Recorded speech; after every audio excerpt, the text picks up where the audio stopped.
So first of all, thanks very much for attending. If there's any guys out there who think they should be involved in this, now's a good time to come over. So just try and drum people up. We're going to be talking about AI democratization, but I think I'm very keen to encourage people to ask who you're hearing from to see whether they actually know anything about it. So we'll just go through these guys and they can each tell you something about themselves. I'm rather hoping this will change the slide, and it hasn't, so let's try that one. Oh, yes. Okay, thank you very much. Yeah, Tim, would you like to introduce yourself? Hi, everyone. I'm Tim. I'm representing AI Thinkers Hong Kong and Greater Bay Area in this panel, so thank you all for being here.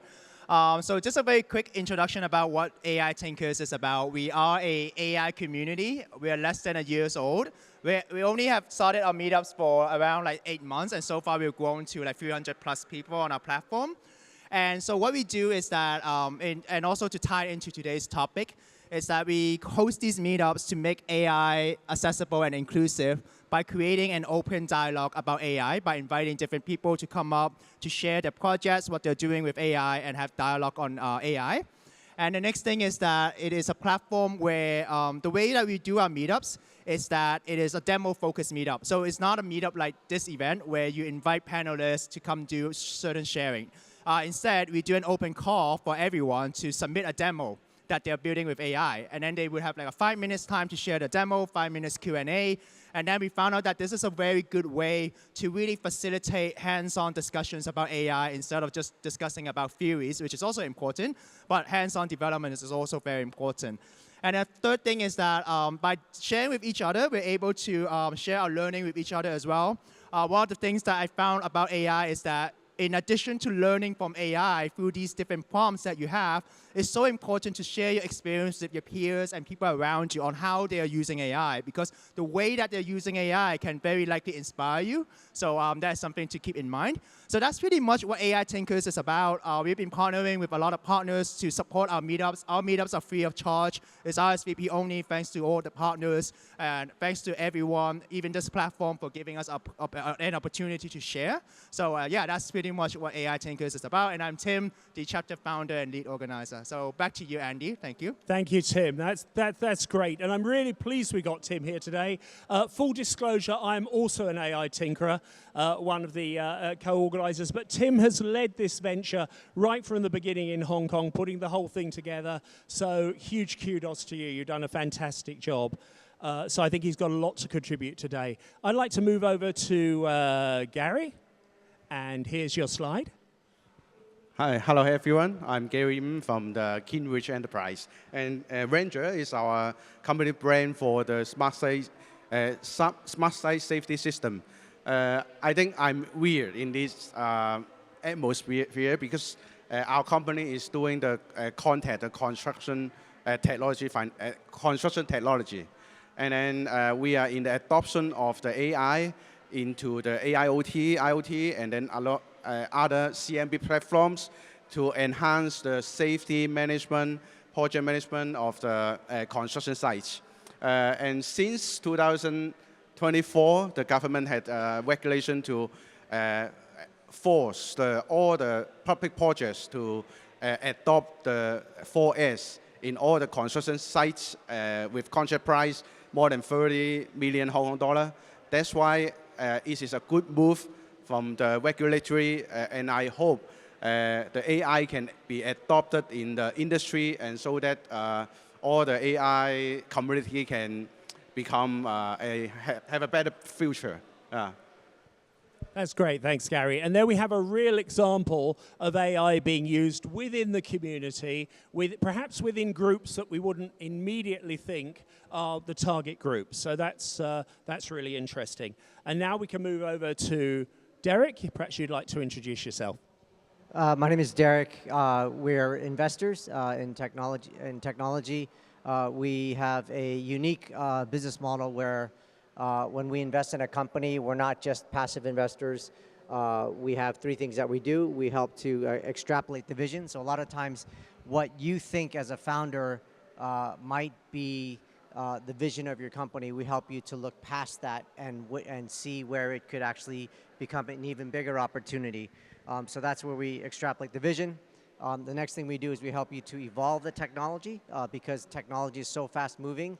The technology will at some point evolve, and then we help. Sometimes along the way, you'll find that there's a pivot, right? And that's number 3, where we help you to just discover where is that pivot, and then that pivot will actually allow you to 100x the opportunity. So we have a few different examples of that in the different things that we invest in. A lot of venture capital investors will tell you that they are early stage investors, and I think that's exactly what VC is. But we are, more importantly, we are early technology investors, which means that we get involved in technology before it becomes mainstream. So some examples of that is that we invested in mobile payments in 2004. We invested in robotics and AI in 2005. Those were very, very early times when there wasn't much attention that was put onto that. So we're very much looking into early stage technologies before they become mainstream. So we're very hands-on in terms of our involvement. So not only do we invest money, but we're also, we like to roll up our sleeves and work alongside the founders that we back in order to help them to get their business into as quickly as a commercialized state as possible. Been doing this in Hong Kong for a long time. I think I was part of one of the first people to be a group of people to be involved in investing in Asia, which kind of started in 1999. I like to say that once upon a time, I met a guy named Jack Ma, and he had a very small company back then called Alibaba, and that's kind of the era of investing that we did. The times were very different back then. The things that we got excited about was like free email, web portals, and faster internet speeds, and music downloads. And of course, the things that we invest in today have evolved and are very much different. That's great. Thanks very much, Derek. So there's some extra information about Derek. You're obviously extremely fit and energetic, which is great, and loads of fascinating information there. But we have a visionary, also someone who's sort of like seen the past and predicts the future. So that puts us in a good position. Finally, myself, just so you know who I am. I'm Andy Green. I got a PhD in AI in 1989. That makes me the old man of AI, I suppose. Done lots and lots of different projects, which I won't go through. At the moment, I'm working with a new startup in compliance and AI based at the Cyberport. So I think that's definitely enough introductions, but now you know who you're listening to. So I think as a first question, what I'd like to ask is, with democratization of AI, I just wanted to produce this slide. We've got any sufficiently advanced technologies indistinguishable from magic. Arthur C. Clarke said that. And I guess the question is, how can we introduce AI to the Muggle world? How can we, for Harry Potter experts, so how can we introduce AI to everybody? What are the hurdles? Gary, would you like to start with that? Yes, we got a lot of industry experience in the construction. I think the deployment of AI in the current stage is only 20%. The first stage is in the monitoring. Actually, for our customer, they doesn't care about the AI. The AI is a back end for them. And then the most important is what you give them a better UI, UX in order to encourage the staff using the AI tools. For example, in construction industry, it is more like more than 50 years, a very traditional industry. They don't want to impose a lot of IT. And then since 2016, the first IT thing is the BIM, BIM. And then from now on is the 4S, the Smart Site Safety System. And in our company, we do all the R&D in-house so that we can, at the first stage, the first 20% is for monitoring, get all the data from the construction sites, and then give them warnings. And then in the second stage, we have to do the analysis. The analysis is to gather the information and to enhance the safety level or any special measures for the main contractor to avoid their safety risks or enhancing their project development. In the first stage, I think maybe in 3 or 4 years later, is the efficiency.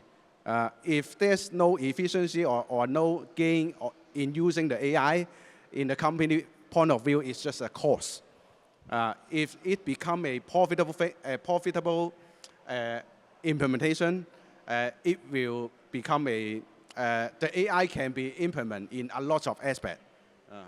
Okay, thanks, Gary. Tim, do you have any thoughts on that? What's the biggest hurdle in introducing AI? Well, when it comes to this topic, one word comes to my mind, and that is open dialogue.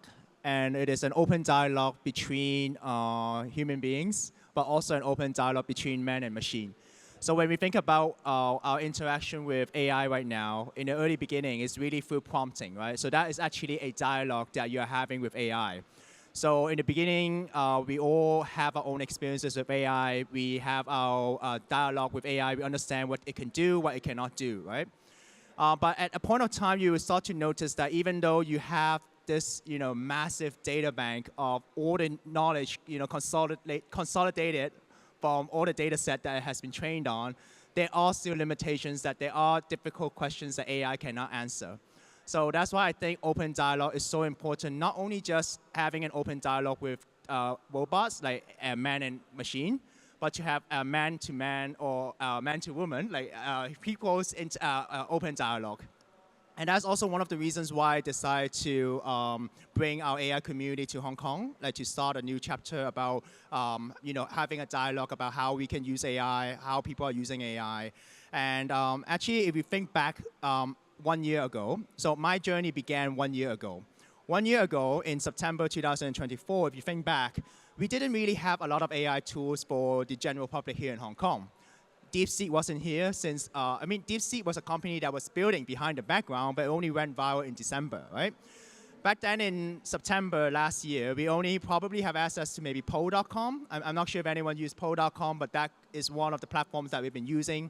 And unfortunately, a lot of platforms, a lot of major providers does not offer service here in Hong Kong.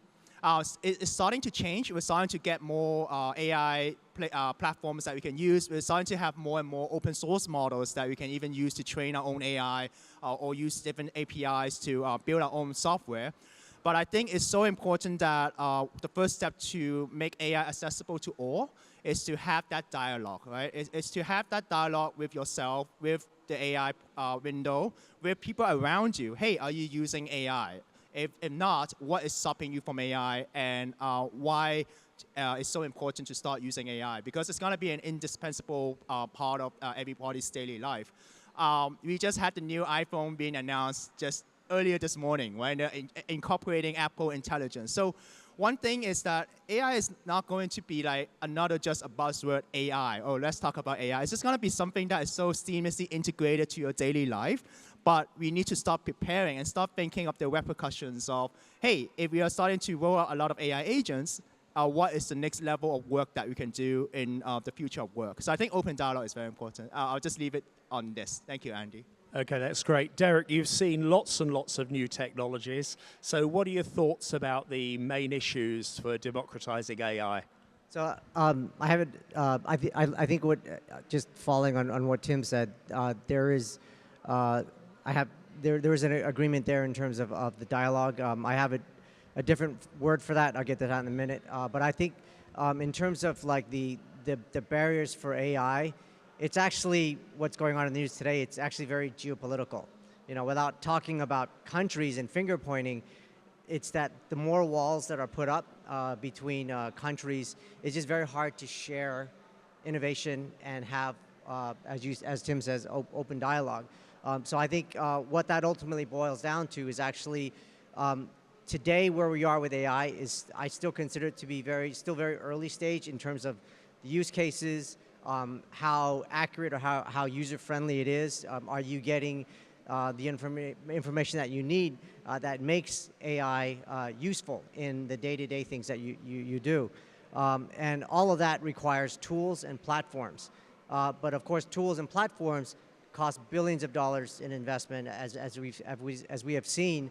But if we can look at the focus or not focus on the development of AI, of tools and platforms, then to me it's like the ultimate barrier then is all about distribution, right? So if we're able to get AI and focus on the distribution of it, getting it into, when we talk about inclusivity, democratization, what we're really talking about is the concentration of AI today is within the big tech firms. And the actual use cases are when we get down to a level in construction or wherever where people are able to use it on a regular basis, on a daily basis, then I think that's where things become much more ubiquitous. Okay, that's great. Thank you. That's some really good points there. I think mentioning about geopolitical, obviously open source is a huge issue and it's really opened up opportunities that might not have been there otherwise. So for Tim, as a first question, and if I get accused for throwing a low ball question at the AI Tinkerers guy, I make no apologies. How can open source tools and community initiatives like AI Tinkerers help bridge the gap in AI accessibility? Take it away, Tim. I think it's really, it goes back to the open dialogue thing that I just mentioned. Having a community in itself is not enough, but you need to have a community of people who share the same vision and the same mind of, you know, with AI, at least personally for me, this is how I see AI. I think AI is the next industrial revolution. It's going to have such a huge impact in everything we do, both in the workplace and also in our leisure life, right? So there's so much impact that it can do, and there's so much creativity and there's so much possibilities that could happen nowadays with just one person and a prompt window, right? So I think you mentioned about community, and I think that is so important that it's not just building a community. There's a lot of people who are building a community, right?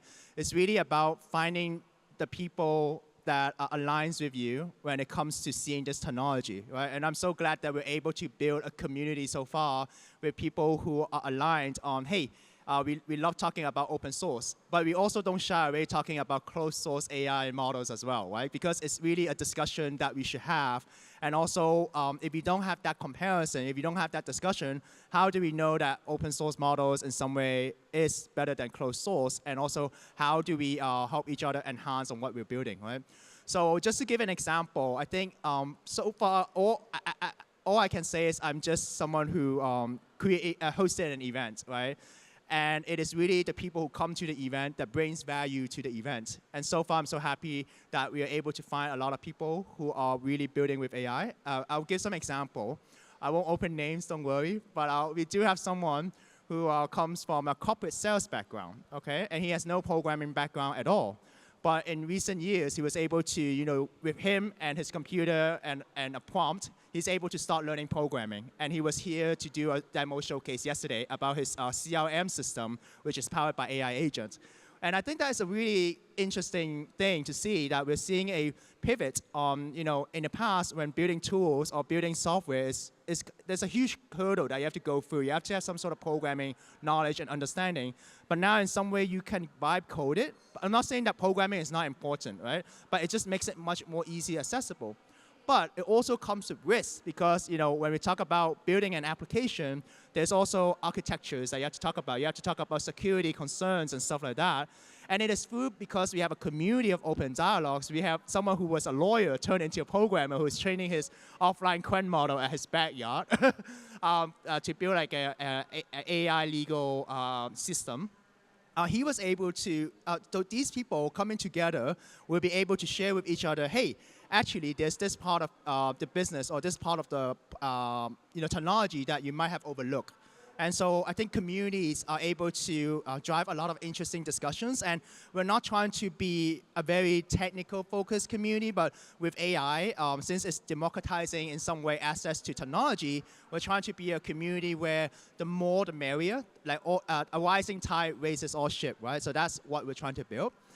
In response to the open source model question, I think having a community also helps in the sense that some of these open source models are not easily deployable. And in some way, some of these open source models are from China. So far, our community are very English driven. But because we have a community, we're able to introduce our community members to, for example, Baidu Paddle Battle community. And then they were able to have exchange and understand, hey, actually, I can use this Chinese developed open source model instead of maybe a model from the Western world. So I think this is what we've been building. I can't really quantify that there's an exact answer of a community must be the way to democratize open source models, but I can see that it helps facilitate that. And just to answer that question, I think I've seen the news recently about a country, I think it was Suez.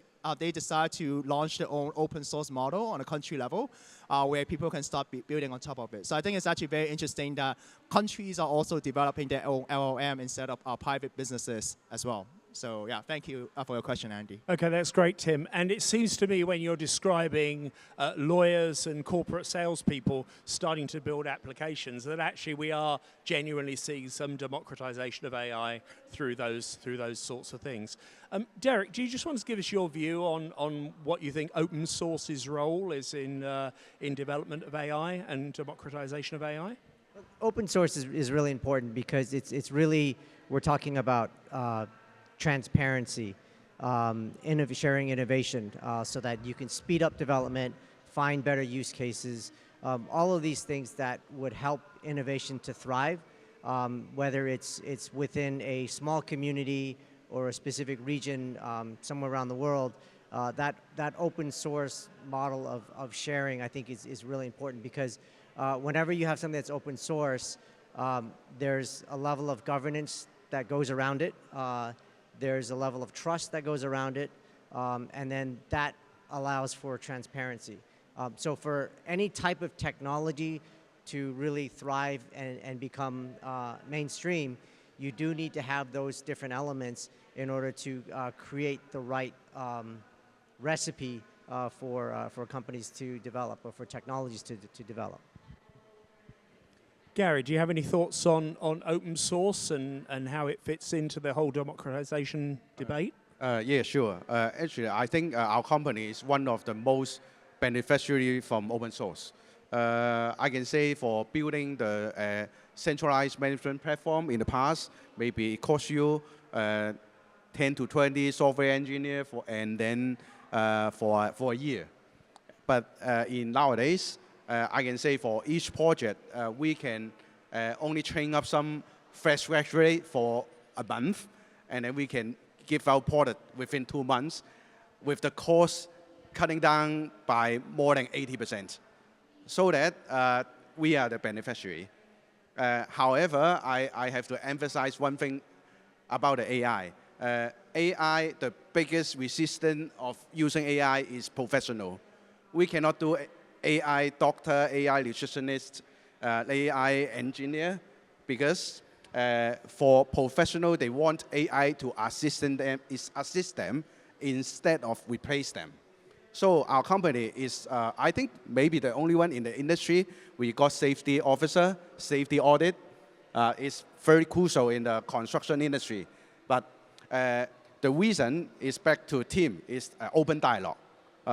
With your open dialogue with professional in-house in the same language with your clients, so that you can create and build a suitable UI, UX, and then your client can use the tools, and in the back end, everything is AI. This is the most important key that I observed during my last year with the very traditional construction industry. Okay, that's great. Yeah, Tim, so you I have a question that I just want to throw out when it comes to open source, right? I think open source is great, but I can foresee that one of the barrier to entry, like let's say if you're going to run it offline, is really the hardware cost of running it. So I don't exactly have an answer to this. It's just throwing out a question. Like let's say if we're using open source and we want to democratize AI so that everyone can have access to it with maybe not just subscribing to an online provider or through an API, but really running that AI model offline. Maybe sooner or later, we might see a time where GPUs might be cheap enough so that everyone can run their own local models at home, or maybe there might be a consumer product that is like that. Instead of mining crypto, they might be running their own AI models and helping them with the same reasoning and also the same power that state-of-the-art AI models have. But I think it's an interesting thing to start thinking about it when we want to democratize AI in that sense. So yeah, that's a question to throw out to everyone to start thinking about. Hey, if we are going to continue in this world of AI and to really democratizing and putting AI in everyone's hands, how can we roll it out in terms of distribution, in terms of hardware, and also maybe electricity to have everyone have really access to that AI model.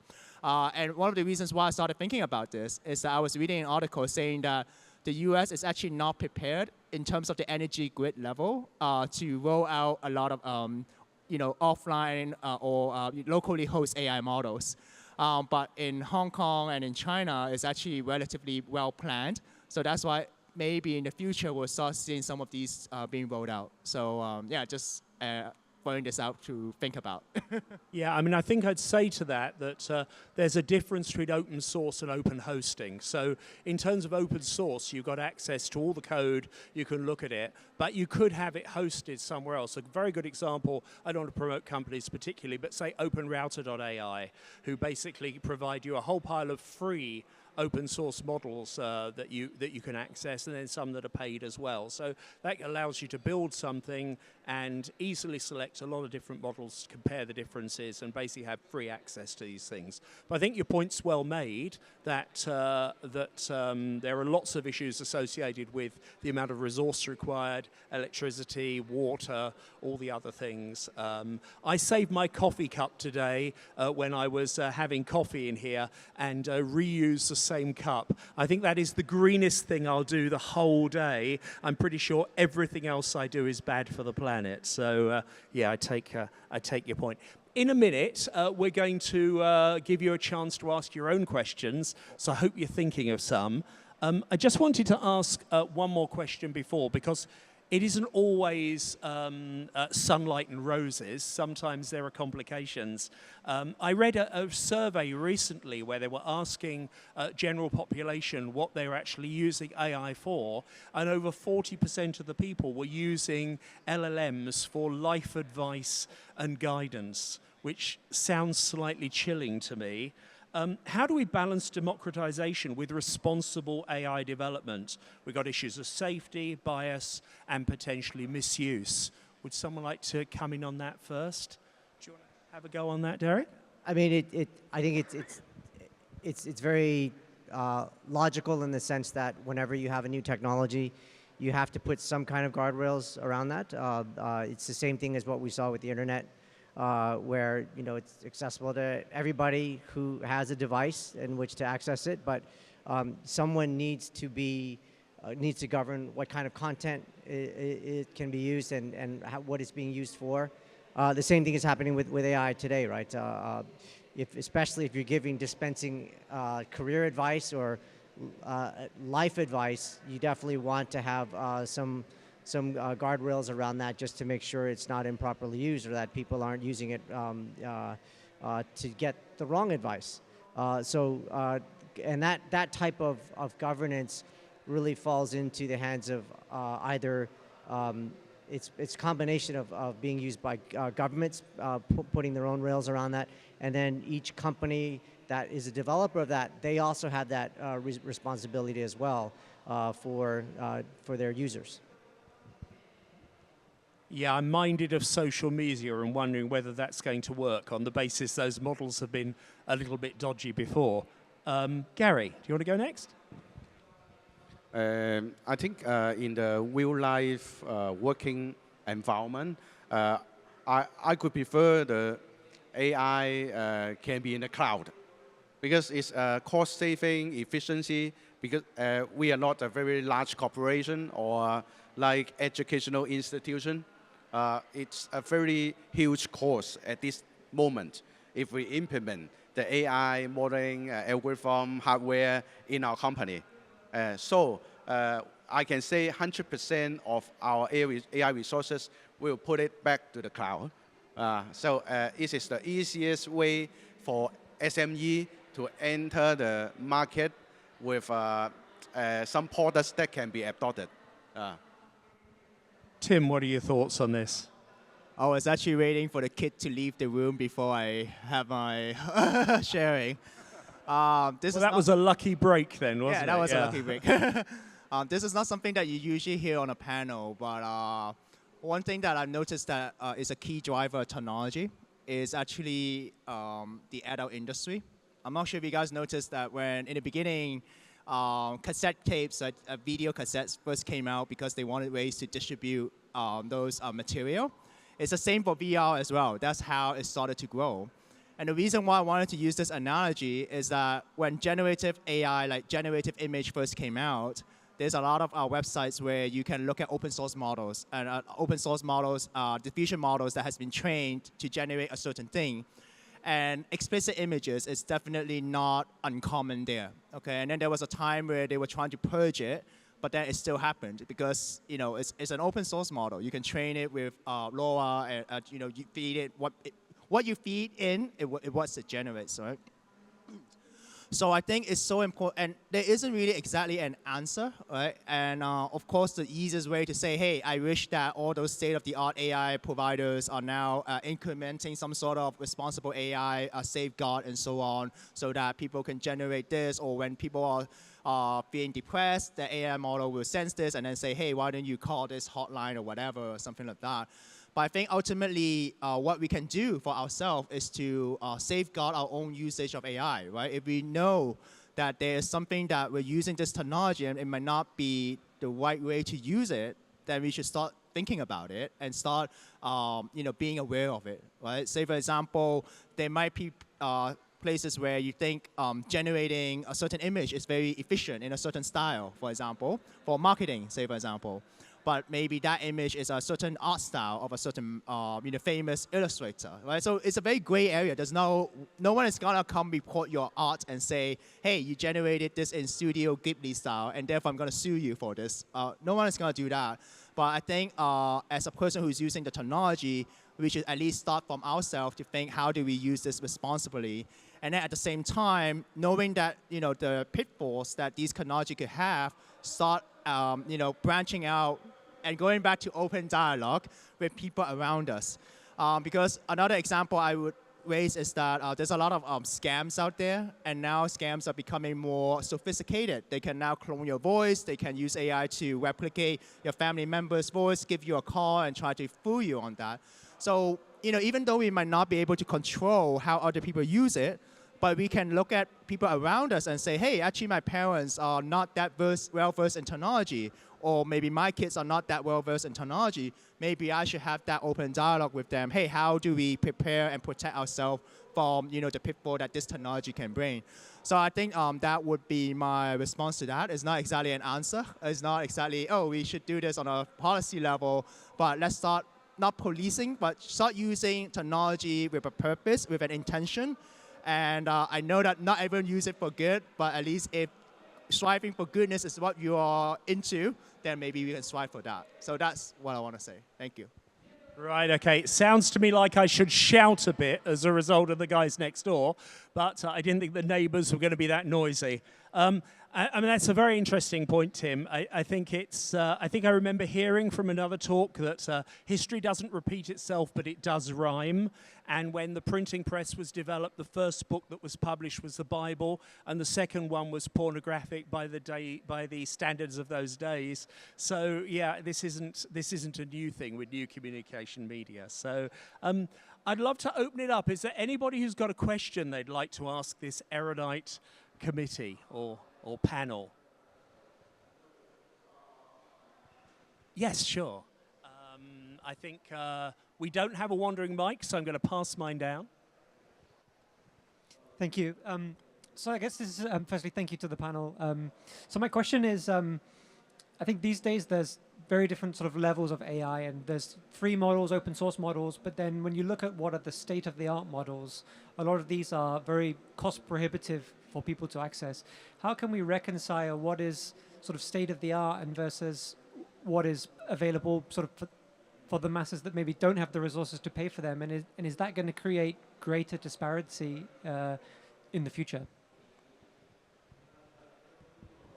Thank you, Alex, the person who was nameless from the previous talk. Yeah. Who'd like to field that? Yeah, Derek. So I think it's a classic example from an investor standpoint, is like, why build a Ferrari when the world only needs a Toyota, right? So if the focus is on the development of the tech, and billions of dollars are gone into create the most amazing AI tool or platform in the world, but the everyday user doesn't have access to it, then it's not going to go very far, right? So it's like if you had the best hamburger in the world, but it's only available in one place, you're not going to sell very many, right? And your investors aren't going to be happy with that. You're not going to make much money doing that. So I think the focus shouldn't be so much on developing the best AI product. It should be more focused on like how are everyday people going to be using it?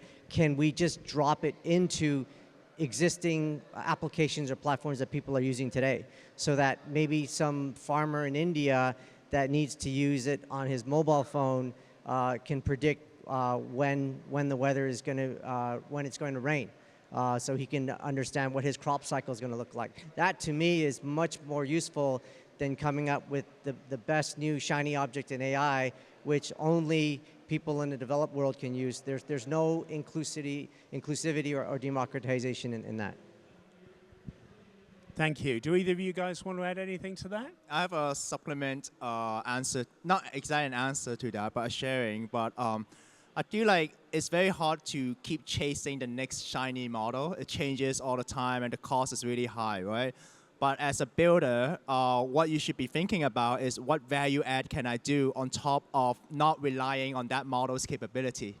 So you could start planning your roadmap for what you're going to build if one day that model could reach that sort of reasoning or that sort of context understanding that you might have for what you're building. I'm not sure if that makes sense, but one thing that I really appreciate when I start hearing from our community members is that one of them is a lawyer. So he's not just putting a lot of law books into a large language model. That's not what he's doing. He's instead trying to replicate what an intern or solicitor lawyer would learn when they are interning or when they're becoming a trainee solicitor. There's so many life skills that are not written down, and large language models do not have currently access to this. So he's able to kind of like make all of this into written format, make them into data, feed it into that large language model so that that large language model with the right data is being well equipped to solve problems that it might not be able to do or solve without that data. So I think one thing that we should start thinking about as builders is not always chasing after that latest large language model. It's going to become more and more powerful, right? It's inevitable, but it's really about from us as our human understanding and from our life experience, how can I start preparing to build value out of the large language model so that that large language model is further enhanced, and when I have more resources, if investors buy my idea, and then I can start having access to those models. Does that answer your question? Yeah, thank you. Okay, that's great, Tim. And I will also add that I think an answer for this partially also comes from the open source community, because with the open source community comes the idea that I'm not trying to pin someone down to use my model, because if it's open source, why would I? Other people can have access to it anyway. So that leads to lots of interfaces like Open Router. If you look at something like RuCode, you can drop almost any LLM into that and develop your code. As we move into those sorts of environments, then you're not locked into the most expensive model. You can get 70% of it by just buying it for free and getting that extra 30%. And to be perfectly honest, in the democratization sort of journey, 70% is quite a long way down the road. So I think I'd probably add that. Does anyone else have a question they'd like to throw in? I remember Marcus has a question, right? Yeah, sorry. Actually, I was looking at you in the first place. I'm sorry. Cheers. It's slightly following on from Alex's, but more on the education and sort of the next generation of 18-year-old kids who are hammering around trying to do stuff. So in the past, you were able to get ahead by going to the library, being able to access all the resources they have there. But in terms of AI, you're really resource limited, and Google Colab only gets you so far. So the kind of question is to make it truly accessible to the next generation. Is that down to governments trying to help education provide the resources to do that? Or is that something that corporate, the corporate world can kind of help with? And where should the balance be with that? Thank you. Well, that's brilliant. You've asked my backup question in case no one asked a question. So actually, that was the question I was going to raise at the end, and we are just about at the end, so perfect timing. So what role do government, industry, academia have in terms of helping this AI democratization journey? Gary, do you want to go with this first? Yeah. I think the government in Hong Kong already spent a lot of money to support technology, AI development, but I cannot find any assessment or result-oriented of anything we developed. I just quote an example. In our industry, the safety industry, they will issue a label for the company who implement the safety system. However, after that, they don't have any assessment on the efficiency of the results, so that the industry will be grabbing by those uneligible company who can offering a very low price. And then as a result, for those companies who invest a lot of money and do good things, it will fade out because they cannot get any contract of doing real things.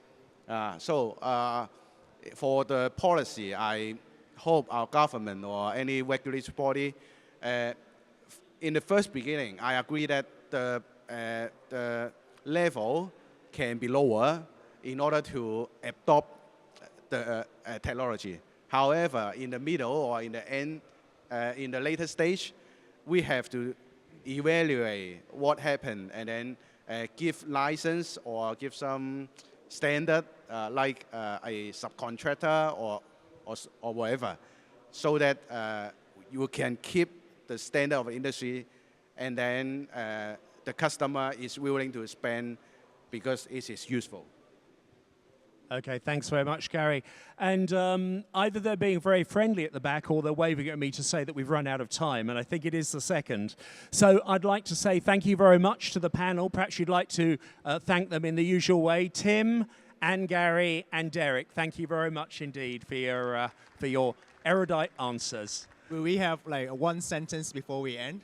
You can if you want. Yes, go on, Tim. One sentence. I just want to feedback to that question in some way, and that is we all have a role to play when it comes to making AI inclusive and accessible. And with AI, a lot of new possibilities will happen, new faces will come out, new communities will happen. So my plea to the government, to everyone, is that have an open mind in embracing these communities. Because even for us as our community, we started out within this year. It's not like roses. Like it's very difficult to ask people to support us to host our meetup, and all we just need is just a venue. So I would make a plea to everyone to start being more open-minded. Once you see a new technology, how it's being used, or a new entity, it's because how AI is accelerating things. You never know if that could be the next DeepSeek or that could be the next OpenAI, right? So be more open-minded and have open dialogues. Thank you. Okay, I think that's a really good place for us to finish. Summarizing that, I would suggest you're saying that AI tinkerers need more venues. So anyone who wants to offer, very welcome. Thank you very much indeed.